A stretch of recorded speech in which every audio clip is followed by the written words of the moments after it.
Hi, everyone, and welcome to the class, How to Get Press. So first, a bit about me. My name is Karin Eldor, and I'm a senior contributor for Forbes, and I'm here to help you understand how you can get press for your projects, businesses, and even for yourself. You can find me on Instagram at alwaysKarin. That's at always Karin. So before diving into this workshop, I do want to highlight a disclaimer. There is no guaranteed plug and play approach or template to use when it comes to the art of the pitch. But what is a guarantee? A guarantee stems from my favorite thought, which has basically become my mantra. It takes one yes. Carry this mantra along with you as you watch this. Write it in your notes application, on your phone, or jot it down on a Post-it to remind you of this all the time while you're pitching. So that one yes can be the thing that propels your business, you, or that big idea forward. And it's the motivation that can give you the momentum you need. So here's the story behind the mantra. When I left my full-time corporate job to take the plunge as a freelance writer in 2016 and decided to focus on editorial writing, I pitched myself and my writing to several publications and magazines. And I finally got the yes from Create and Cultivate. That yes, that writing opportunity to contribute to Create and Cultivate site is what helped build my writing portfolio and ultimately led to writing for Teen Vogue, Coveteur, and finally where I'm at today, Forbes. But that yes also gave me the confidence to pitch myself and led to many other yeses in the meantime. So with that, let's do this. Yes, absolutely. Tip number 1, define your why. You need to get clarity on this before approaching journalists and editors. So what is your why? This is your raison d'être. It's literally your reason to be.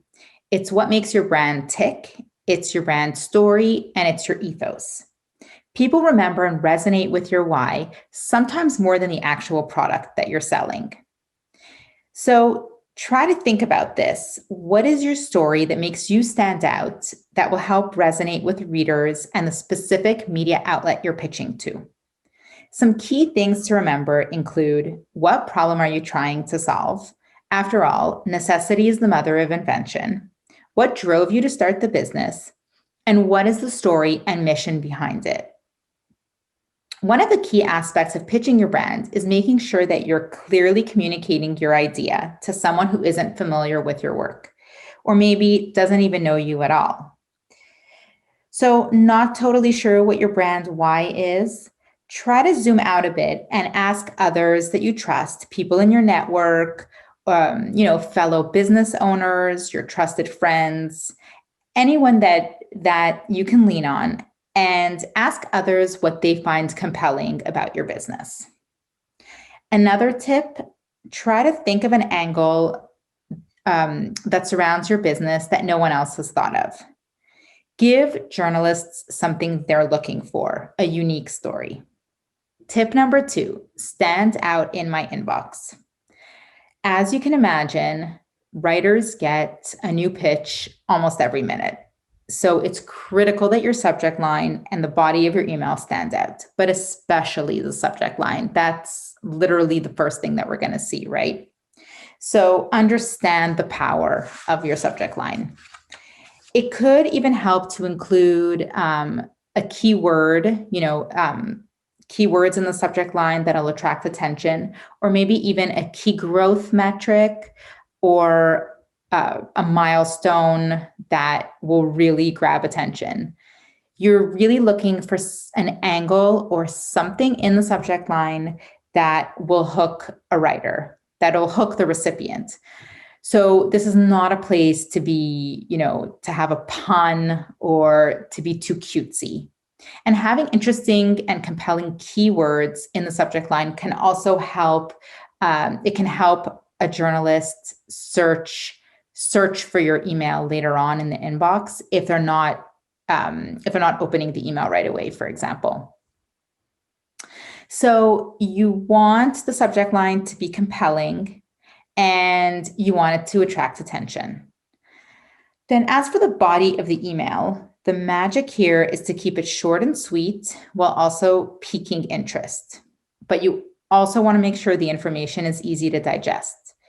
So here's a tip for you. Try to keep your pitch less than 200 words if possible, and ask the writer if they want more information.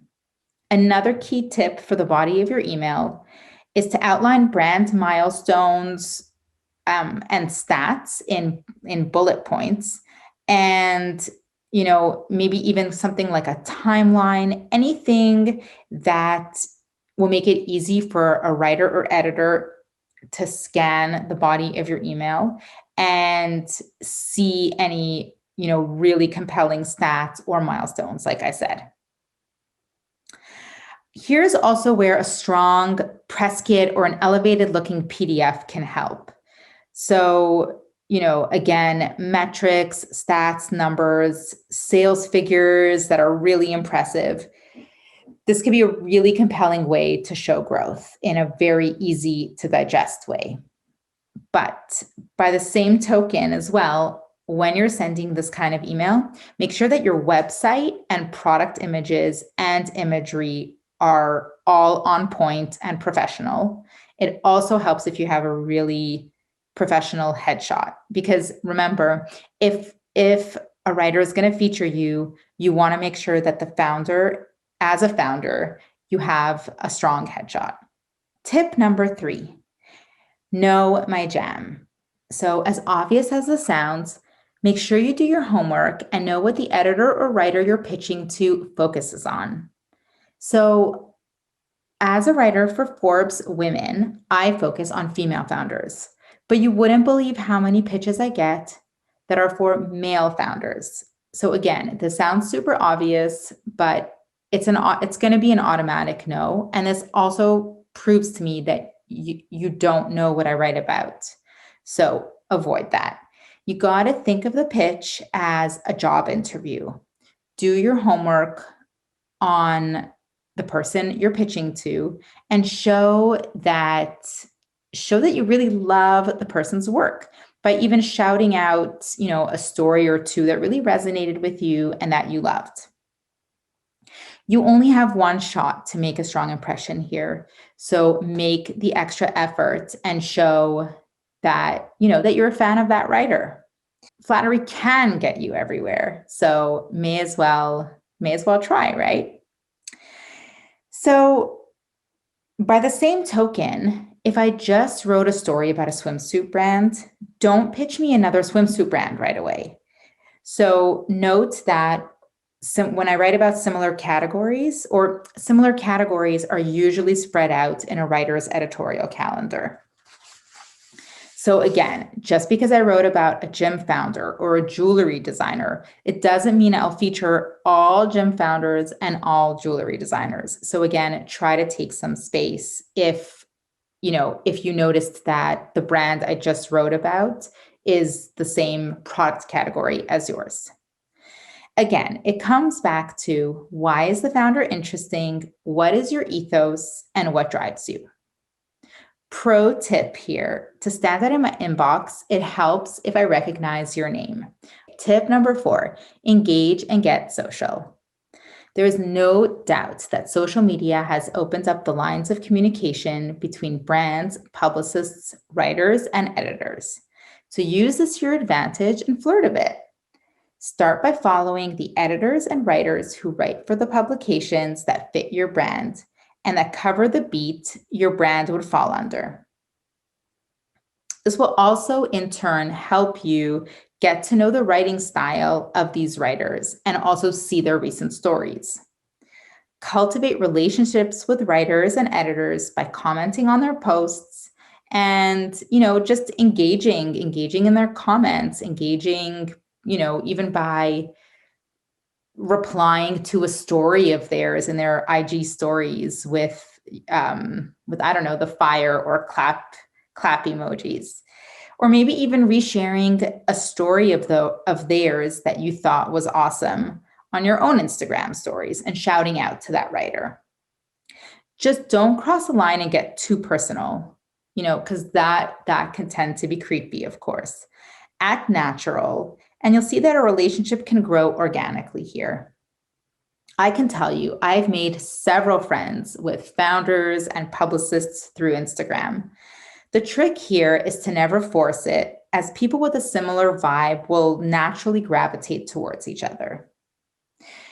But the thing here is that when it comes to social media and pitching, keep it light, as DMs can get really overwhelming. Remember that someone could be opening their DMs while they're on the go. So it's not a place to get heavy-handed and write a really long pitch.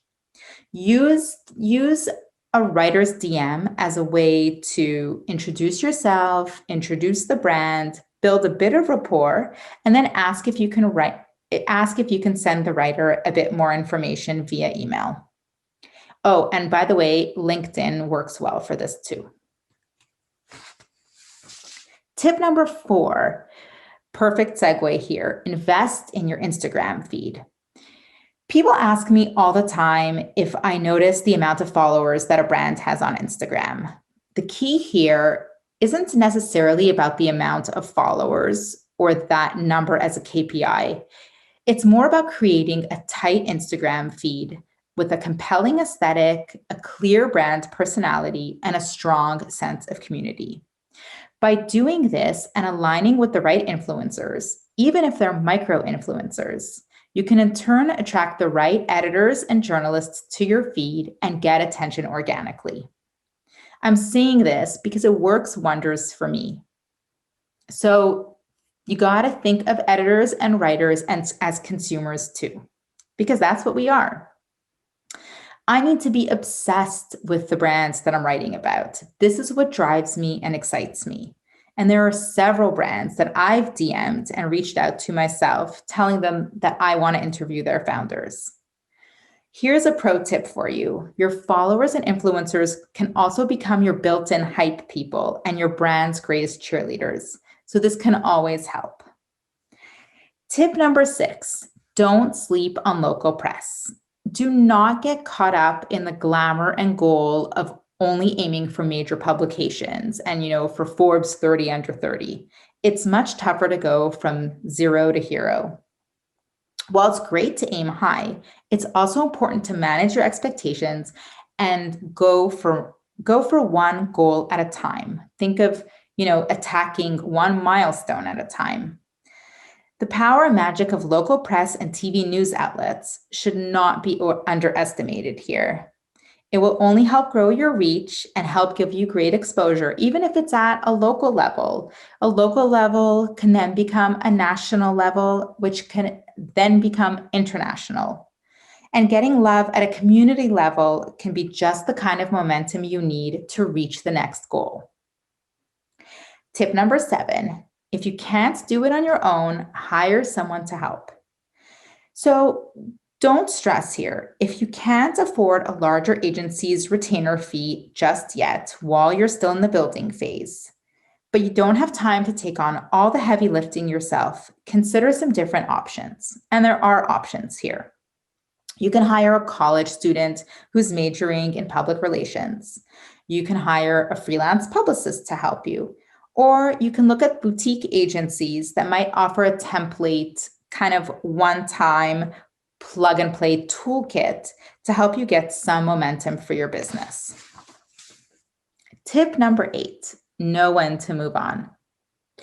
Of course, your business is super important to you. You live and breathe your business, but don't assume that it's important to everyone else. Remember, and I say this with the utmost love and respect for you all, this isn't urgent to us just because it's urgent to you. That said, do not follow up on a pitch more than 2 times. I mean, there are some publicists and founders that have followed up with me 5 or 6 times, and sometimes in the same month. This can really be a turnoff, and it can sometimes reek of desperation. And honestly, it comes off as annoying. So take it from me, yes, following up can be key because, of course, it's normal and natural to miss a pitch, to miss an email in an inbox.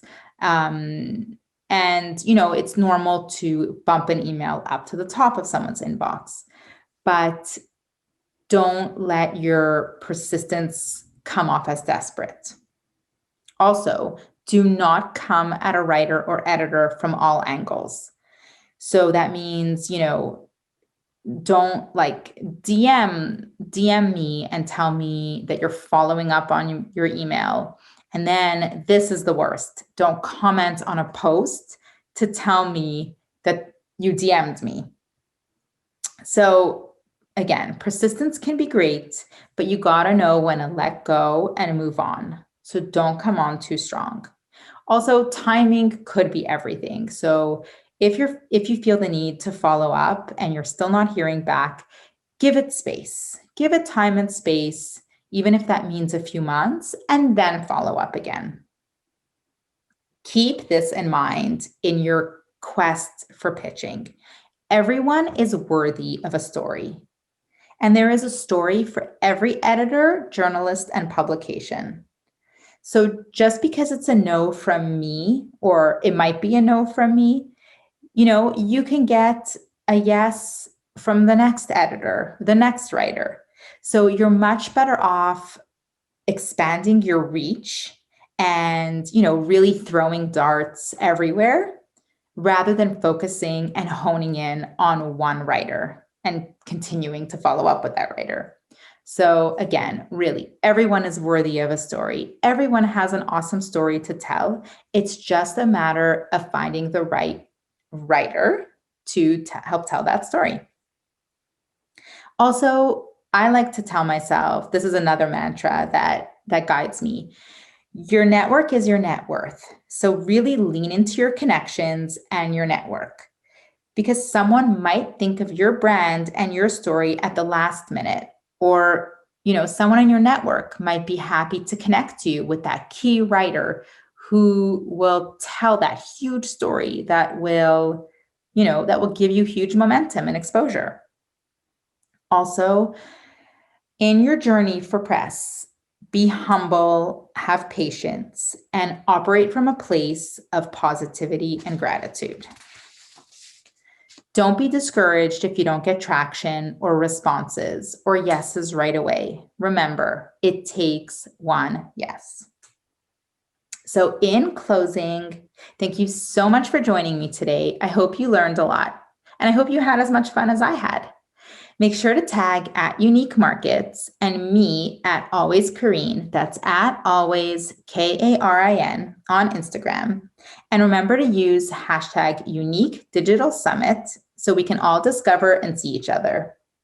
Have a great day, and I'll see you at the after party.